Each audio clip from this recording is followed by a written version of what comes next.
rencontre était, en tout cas, essayer de donner notre point de vue par rapport à la situation politique.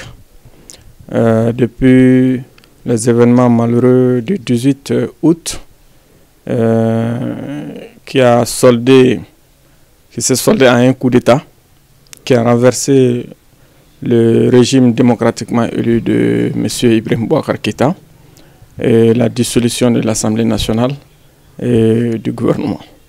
Donc depuis la dissolution de l'Assemblée, alors nous nous sommes retrouvés comme ça, sans considération. Alors nous avons tenté de rencontrer les nouvelles autorités, les militaires et leurs compagnons qui dirigent ce pays-là. Alors, ainsi, nous n'avons pas voulu aller sur un champ de bataille, mais nous avons voulu concentrer notre bataille sur le plan légal et sur le plan juridique. C'est comme ça que nous avons envoyé une correspondance à la Cour de la CEDEAO, une correspondance, comme on appelle, à la Cour suprême. Nous avons tenté de rencontrer le CNSP, mais ils nous ont rencontrés, mais de façon pas aussi courtoise. Nous avons rencontré les ambassadeurs accrédités au Mali, le comité de médiation, c'est-à-dire la CEDEAO, l'Union africaine, la MINUSMA et autres, pour leur faire part de nos préoccupations vis-à-vis de la nouvelle situation que nous vivons. Alors, on n'a pas eu une oreille attentive. On a fait assez de démarches. Et on s'est dit que nous, on a été élus démocratiquement. C'est vrai que l'Assemblée, il y a eu des petits problèmes avec l'arrêt de la Cour constitutionnelle. Et cet arrêt a été mal interprété ou même mal apprécié par certains citoyens. Donc, ce sont ces citoyens-là qui ont commencé à manifester. De contestation en contestation, ils sont allés à la désobéissance civile. Donc, cette désobéissance civile, pour nous, c'était plutôt de l'insurrection parce que ils ont commandité et pillé, incendié des édifices publics, notamment l'ORTM, l'Assemblée nationale et d'autres. Donc, ce qui a abouti à un coup d'État. C'est vrai que la contestation, il y avait le problème de certains députés dits des 30.